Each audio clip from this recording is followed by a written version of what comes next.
She drank to forget her broken marriage. Waking up in a millionaire's bed changed her fate. Hello, everyone.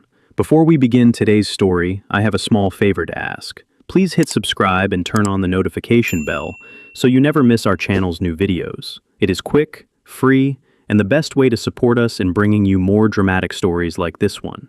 Your support truly means the world to us. And while you are here, tell me, where are you watching from today? Drop your city or country in the comments below. Thank you so much. Now, let us return to the main character. She woke up to silence that felt too expensive to belong to her. The first thing she noticed was the ceiling. High, white, perfectly smooth. Not the cracked, water-stained ceiling of the small apartment she had slept under for the last 6 months. This ceiling belonged to a place that had never known shouting matches, slammed doors, or divorce papers spread across a kitchen table. Her head throbbed, a slow, punishing ache behind her eyes. She brought a hand to her temple and froze. The sheets were not hers. They were crisp, heavy, cool against her skin. The kind of sheets you only see in magazines or luxury hotels. The kind that whisper money without saying a word. She sat up too fast and the room spun. The bed was massive, easily king-size. Dark wood frame, floor-to-ceiling windows covered by soft gray curtains. A leather chair in the corner. A glass of water placed neatly on the nightstand, as if someone had thought ahead, planned for this exact moment. Her heart began to race. What happened last night? Flashes came back in fragments. A bar, dim lights, the burn of whiskey. Her wedding ring sitting on the counter in front of her, staring back like an accusation. The sound of her own voice breaking as she laughed too loudly, drank too much, tried too hard to forget the words her ex-husband had thrown at her. You are replaceable. I am done pretending. She squeezed her eyes shut. She remembered leaving the bar, or at least she thought she did. Cold air on her face, a black car, a door opening, then nothing. Now she was here. She pulled the blanket closer to her chest and looked down. She was still dressed, though her clothes were wrinkled, her shoes gone. Her purse sat on the dresser across the room, placed carefully, not tossed aside. That should have made her feel better. It did not. Because places like this did not belong to women like her anymore. Once, she had been someone's wife, someone's partner, someone who believed in forever. Now she was a divorced woman with a broken marriage behind her, a future that felt like a blank page she was afraid to touch. She swung her legs off the bed, feet sinking into a thick rug that probably cost more than her monthly rent. The room smelled faintly of clean linen and something darker, masculine, controlled. Then she heard footsteps. Her breath caught. The door opened, slow and deliberate. A man stepped inside, tall, calm, wearing a tailored shirt with the sleeves rolled back, as if this was his morning routine. His presence filled the room without effort, the way men who were used to being obeyed carried themselves. He stopped when he saw her standing there, pale, tense, clearly bracing for the worst.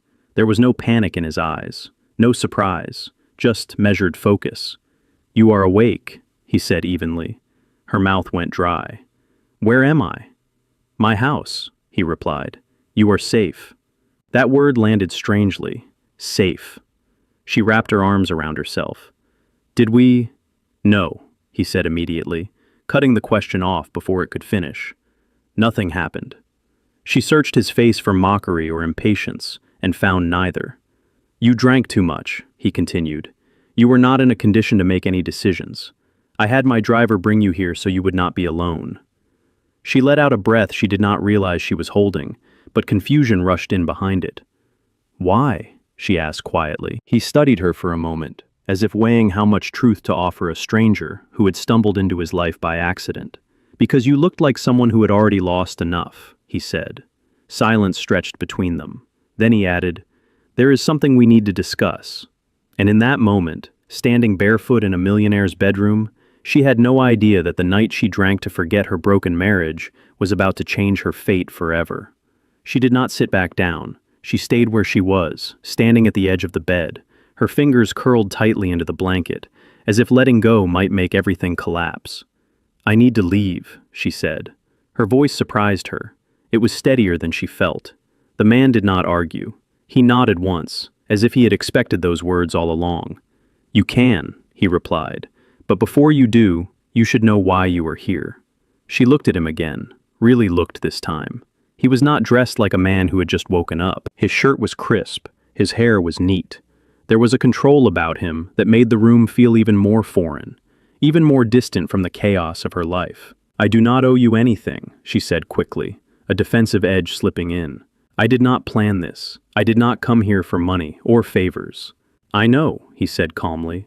"That is exactly why you are here." That stopped her. He gestured toward the chair by the window. "Sit, please. You are not in trouble, but running without understanding will not help either of us." She hesitated, then lowered herself into the chair, keeping her back straight, her posture guarded. She felt exposed, like a guest who had overstayed without meaning to. "My driver found you outside the bar," he began. "You were arguing with someone on the phone. You dropped it. You did not notice. When you tried to stand, you almost fell." Her stomach tightened. She remembered now, her ex-husband, his voice cold and dismissive, her pride cracking with every word. "You kept saying you were fine," he continued. "You were not." She looked down at her hands. "I should not have been there," she said quietly. "I should not have drunk that much." "People do not drink to celebrate endings," he replied. "They drink to survive them." The words hit closer than she expected. For a moment, neither of them spoke. Then she asked the question that had been circling her thoughts since she woke up. "Why your house?" she asked. "Why not a hotel or a hospital?" He paused, choosing his words carefully. "Because I needed someone to trust me," he said, "and because you needed someone who would not take advantage of you." She laughed once, sharp and humorless. "You do not even know me." "I know enough," he replied. "You left your wedding ring on the bar counter before you ordered your second drink. You did not sell it. You did not throw it away. You placed it down carefully, like it still mattered." Her throat tightened. "That marriage ended 3 months ago," she said. "On paper, but not in my head." He nodded, as if that confirmed something. "You lost more than a husband," he said. "You lost stability, identity, safety." She did not correct him. "I was married for 12 years, she continued, the words spilling out now that they had started. "I supported his career. I moved cities for him. I believed him when he said we were a team. Then one day, I found out I was optional." She looked up at him, eyes sharp now, no longer afraid. "So if you were about to accuse me of anything," she said, "do it now." "I am not accusing you," he said. "I am offering clarity." He walked to the window and pulled the curtain back slightly. The city stretched below them, quiet, expensive, untouchable.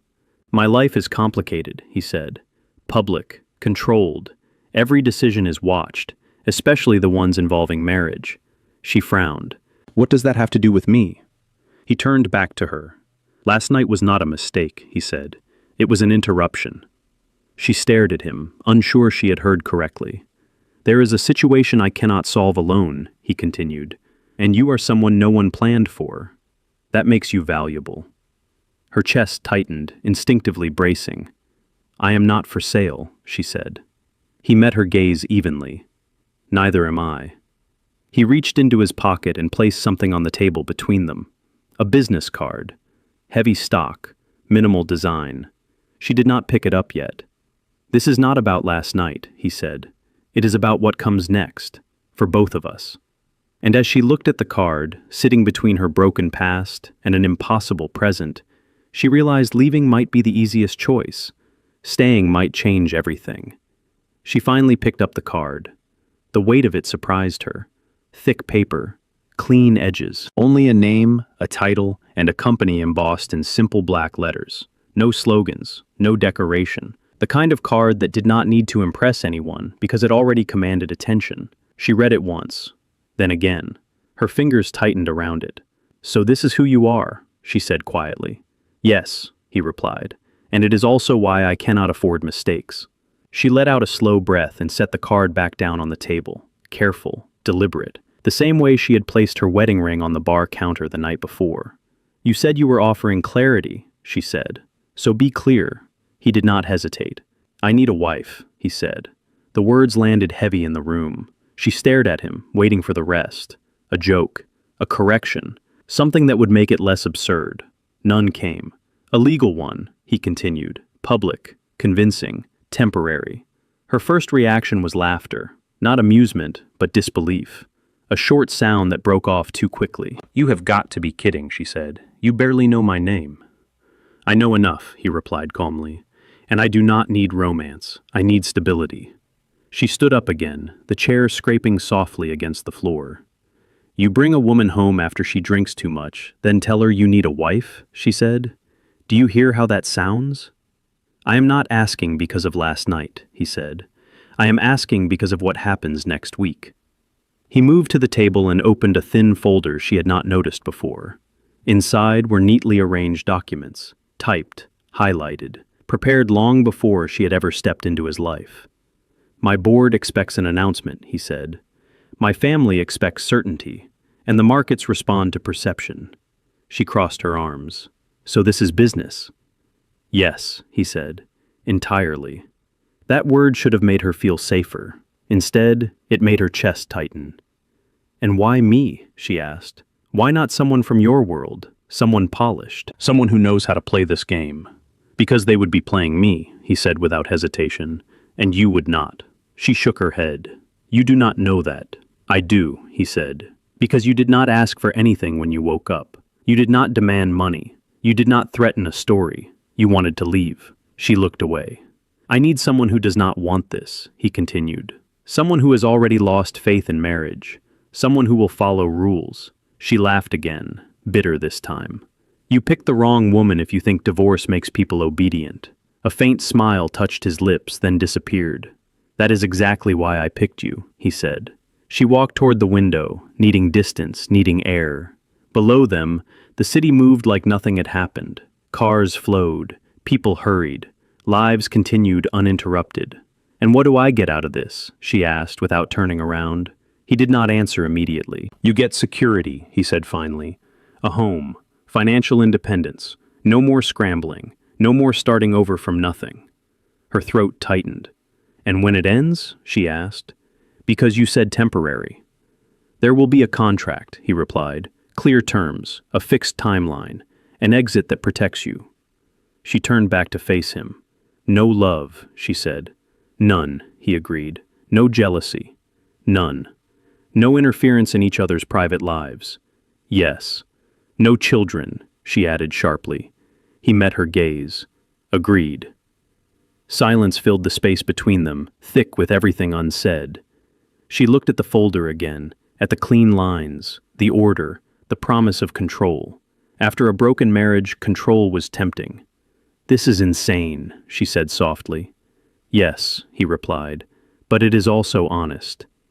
She closed her eyes for a moment. When she opened them, she asked the question that mattered most. And if I say no? He did not threaten her. He did not plead. Then I will thank you for your time, he said, and you will walk out of this house exactly as you planned. She nodded slowly. Walking away would mean returning to uncertainty, to rebuilding alone, to a life where every decision felt like survival.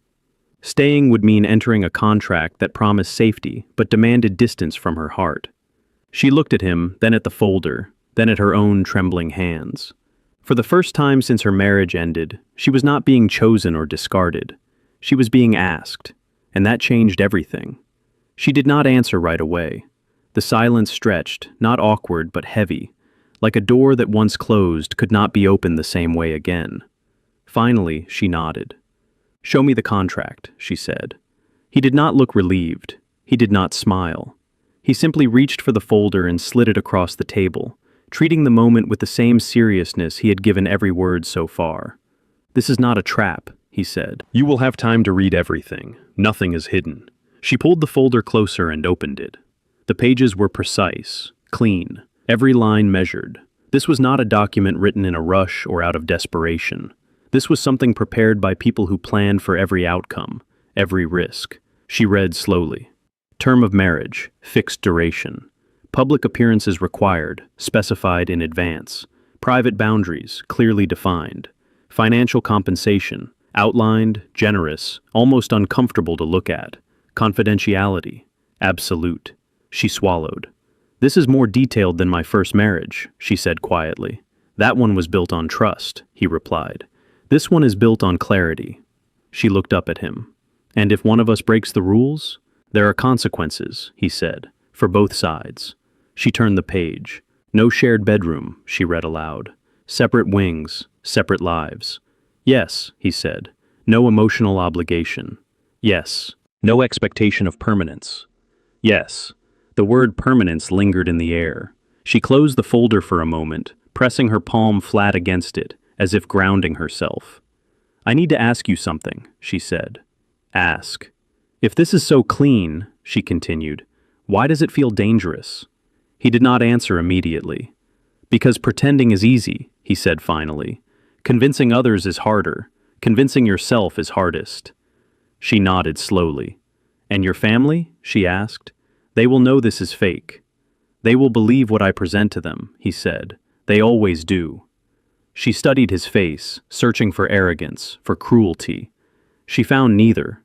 What she saw instead was someone who had learned to survive by controlling every variable, including people. She opened the folder again and reached the final page.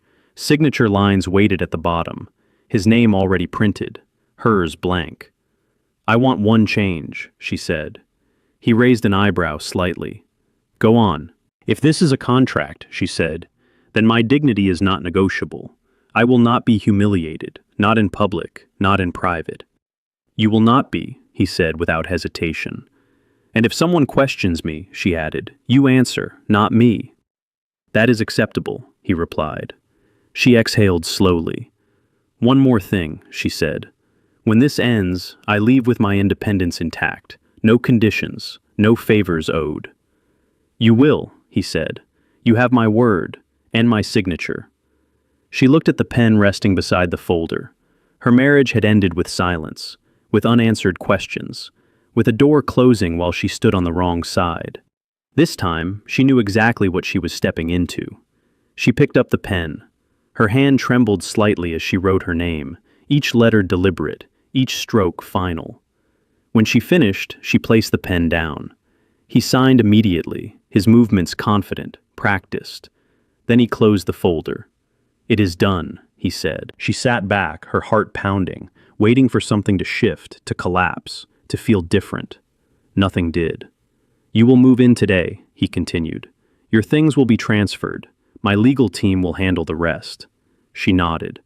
And what do I call you? She asked. In private, in public. In public, he said. My husband. She stiffened slightly. In private? She asked. He met her gaze, steady and unreadable. In private, he said. Call me by my name. For the first time since she woke up in his bed, the situation felt real. Not romantic, not safe, but real.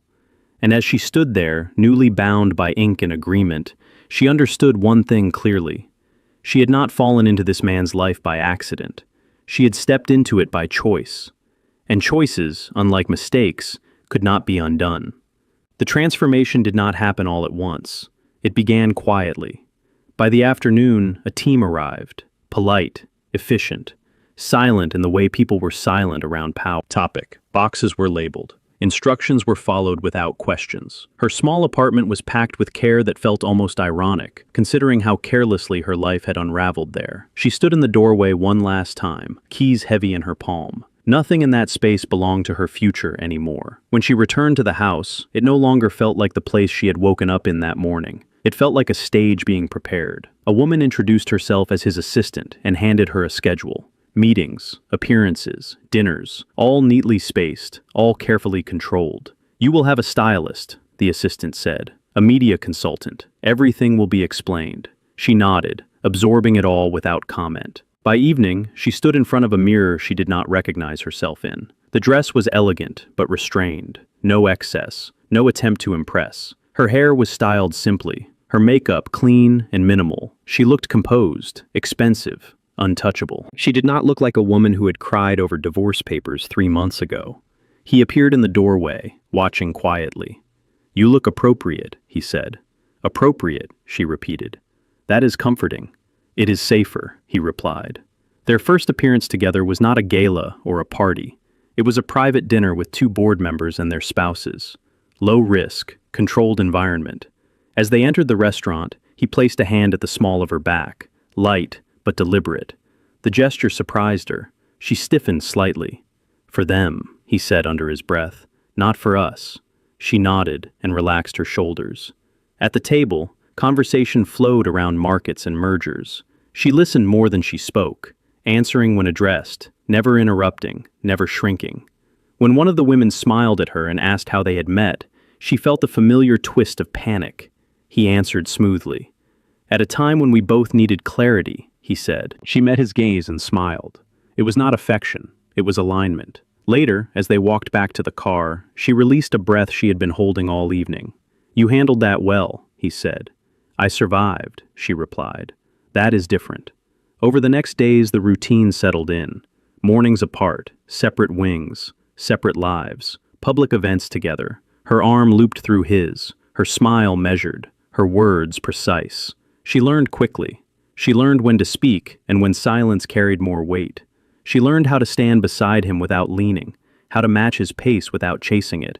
And slowly, without noticing at first, she began to see him differently. Not as the man who had made her an offer, but as the man who noticed when she skipped lunch and had food waiting without comment. The man who stepped in when a reporter pressed too hard, cutting the question short before she had to answer. The man who never touched her without warning, never crossed the lines they had drawn. One evening, after a long charity event, she removed her shoes and sat on the edge of the bed in her private room, exhausted. He knocked once before entering, stopping just inside the doorway. "You did not have to stay that late," he said. "They expected us," she replied. "They expected me," he corrected. "You fulfilled your role hours ago." She looked at him then, really looked. "You could have left me there," she said. "Yes," he admitted. "I chose not to." The silence between them felt different now. Not dangerous, not heavy, just present. "This does not mean anything," she said quickly, the words instinctive. "I know," he replied. But as he turned to leave, she realized something unsettled her more than the contract ever had. For the first time since her marriage ended, someone had protected her without asking for anything in return, and that was not part of the agreement. Not at all. The moment came quietly. No cameras, no audience, no expectations.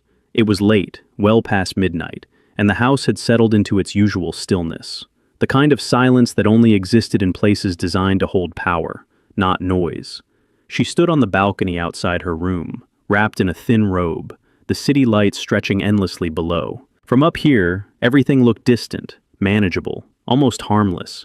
She heard footsteps behind her and did not turn. "I thought you would be asleep," she said. "I was working," he replied. "I saw the light." She nodded, gripping the railing a little tighter. "This is the part where I say everything is fine," she continued. "And you believe me because that is easier for both of us." He stepped closer but stopped at a careful distance. "You do not have to perform right now," he said. "There is no one watching." That was when the words slipped out. "I am tired," she said. "Not physically, emotionally. I'm tired of being careful, of choosing the right expression, of wondering if I am taking up too much space." He said nothing.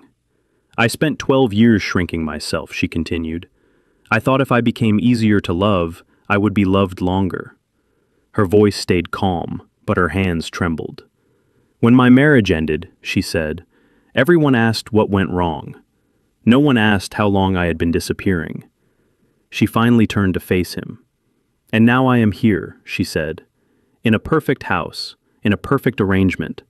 And I am terrified that I am only valuable because I fit your plan." He met her gaze, steady and unflinching. "You are not valuable because you fit," he said. "You are valuable because you do not." She shook her head slightly. "You say that now." "I say it because it is true," he replied, "and because I would not trust someone who adapted too easily to my world." She laughed softly, but there was no humor in it. "I do not know how to trust anymore," she admitted. "Every promise I believed in became a weakness someone used against me."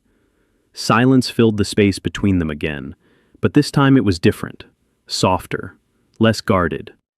"I do not ask for your trust," he said. "Not now, not ever if you do not want to give it." She searched his face. "Then what do you ask for?"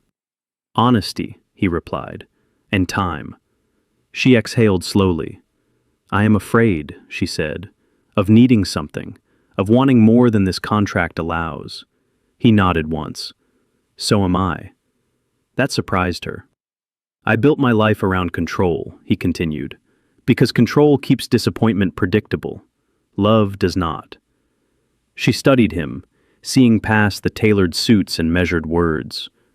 When this ends, she asked quietly, will you regret choosing me? He did not answer immediately. When this ends, he said, it will be because we choose to end it, not because one of us was not enough. The air between them felt charged now, not with desire, but with understanding. She straightened, stepping back slightly. This does not change anything, she said, almost defensively. I know, he replied. But as he turned to leave, she realized the truth was already shifting beneath her feet. They had crossed a line. Not the one written in the contract, the one neither of them had planned for, and once crossed, it could never be unseen. The breaking point did not come in private. It never did. It came under lights. The event was meant to be routine, a formal charity gala held in a downtown hotel ballroom, the kind filled with donors who smiled with their mouths and calculated with their eyes. Cameras lined the entrance, reporters clustered behind velvet ropes. Every appearance was accounted for, every movement rehearsed. She wore a black dress that evening, simple, elegant, chosen because it would not distract from him. As they stepped out of the car, flashes erupted. He placed his hand on her arm, steady, familiar now. She lifted her chin, matched his pace, and smiled when the questions came. How is married life treating you? Any plans for the future? He answered smoothly. She nodded at the right moments. It was flawless, until it was not. Inside the ballroom, as they moved between tables, a voice cut through the controlled noise. Well, this is unexpected. She froze. The voice was sharp, familiar, too familiar. Her ex-husband stood a few feet away, dressed in a suit that tried too hard, a glass of champagne already half empty in his hand. Beside him were two people she recognized from the industry, people who watched everything. I was wondering how you recovered so quickly, he continued, smiling thinly. Turns out you did not need much time at all. Her stomach dropped. She felt the room tilt, just slightly. He turned toward her husband, eyes gleaming. Do you know, he said, that your wife signed divorce papers barely 3 months ago? The air around them thickened. Conversations nearby slowed. Heads turned. Before she could speak, her ex-husband reached into his jacket and pulled out a folded document. And this, he said loudly, is even more interesting. Her breath caught. The contract. He waved it casually, like a prop. Temporary marriage, financial compensation, no emotional obligation, he read aloud. Is this what passes for romance now? Murmurs spread through the crowd. She felt heat rush to her face, shame burning hot and immediate. Not because the words were untrue, but because they were never meant to be public. She looked at him then, waiting, hoping. He did not speak, not yet. Her ex-husband smiled wider. Looks like you upgraded quickly, he said to her. I suppose this was easier than starting over on your own. Something inside her hardened. She stepped back, gently removing her arm from her husband's grip. This was a mistake, she said quietly, not to the crowd but to herself. She looked at him once more, searching his face for the man from the balcony, from the quiet moments, from the protection she had begun to trust. What she saw instead was calculation, delay, strategy. That was enough. She reached up and removed the ring from her finger. The small sound it made as it hit the marble table beside them felt impossibly loud. I will not do this, she said, her voice steady despite everything. Not like this. She placed the ring down. Thank you for the opportunity, she continued, forcing dignity into every word. But I am done being an arrangement. She turned and walked away before anyone could stop her. Behind her, voices rose. Questions, gasps, confusion. She did not look back. In the quiet of the hallway outside the ballroom, her steps slowed. The strength drained from her limbs all at once. She leaned against the wall, closing her eyes. The contract had promised safety. It had not promised courage. And tonight, she had chosen the one thing no agreement could protect, herself. She did not know how long she stood there, minutes, maybe longer. The hallway outside the ballroom was quiet compared to the storm she had just walked out of. Her reflection stared back at her from a mirrored wall, eyes bright, jaw tight, a woman holding herself together by sheer will. Then she heard his footsteps, not rushed, not panicked, intentional. She turned as he stopped a few feet away from her. The noise from the ballroom leaked through the doors behind him, muffled voices, confusion spreading where control had just been lost. "You should not have left like that," he said. She let out a short laugh, sharp with disbelief. "I should not have stayed as long as I did." He held her gaze. "You gave them exactly what they wanted, a spectacle." "They already had one," she replied. "I just refused to be part of it." For a moment, neither of them spoke. Then he reached into his jacket. Her body tensed instantly. "I am not here to ask you to come back," he said calmly. He pulled out the contract, the same document her ex-husband had waved like a weapon minutes earlier. Without breaking eye contact, he tore it in half. Once, then again. The sound was loud in the quiet hallway. Final. Irreversible. Her breath caught. "There is no agreement anymore," he said. "No arrangement. No protection." She stared at the pieces in his hands. "What are you doing?" "Choosing," he replied. He stepped closer, close enough now that she could see the tension beneath his control. "I waited in that room," he continued, "because every instinct I have told me to manage the situation, to calculate outcomes, to minimize damage." She said nothing. "And then I realized something," he said. "If I did that, I would lose you for the exact reason I asked you to stay in the first place." Her voice was quiet. "You already lost me." "Yes," he said, "and that is why I am here." He opened the ballroom doors and stepped back inside, holding them open for her. She did not move. "I am not asking you to protect me anymore," he said. "I am asking you to stand beside me, or not at all." Inside, the room fell silent as they entered together. Her ex-husband turned, surprise flashing across his face. "This ends now," he said clearly, his voice carrying. "That document you are holding is meaningless." He looked around the room, meeting eyes without flinching. "My marriage is not a transaction," he continued. "It is a choice, and I am making it publicly, without conditions." Murmurs rippled through the crowd. He turned to her. "I do not need you to stay," he said, "but I want you to know this. You were never my contract. You were my decision." The room seemed to hold its breath. She felt the weight of every gaze, every whisper, every expectation. And then she stepped forward, slowly, deliberately. She reached out and placed her hand in his. Not because she owed him, not because she was afraid, but because this time she was choosing too. The cameras flashed again, but they felt distant now, unimportant. Whatever happened next, it would not be scripted. And for the first time, that felt like freedom. The noise faded quickly after that night. Headlines came and went. Speculation burned hot, then cooled. The world moved on, as it always did.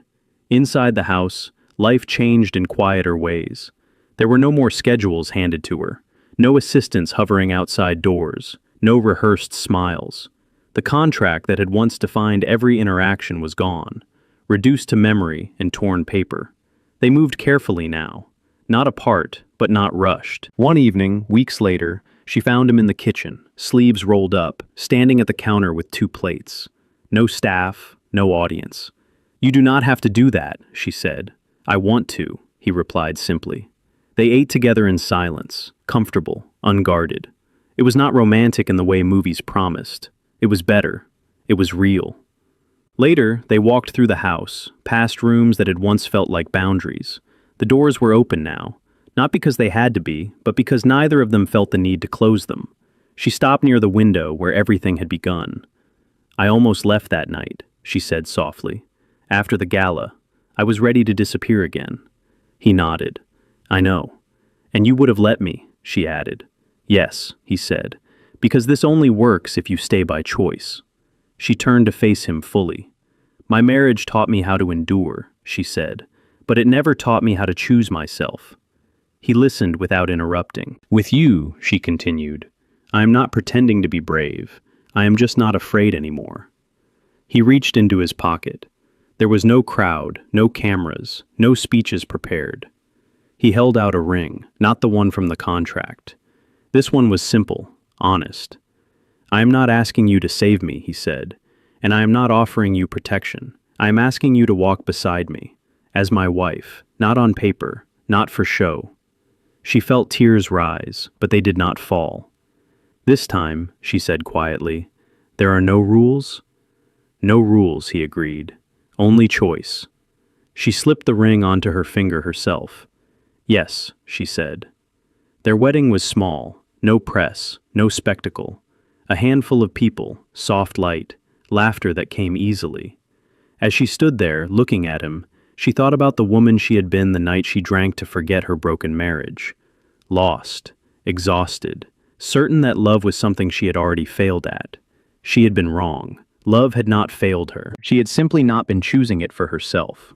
Later, as they stood together, she rested her head against his shoulder and smiled. She had not woken up in a millionaire's bed with a new beginning. She had walked into it, by choice. And this time, she was not starting over, she was starting forward.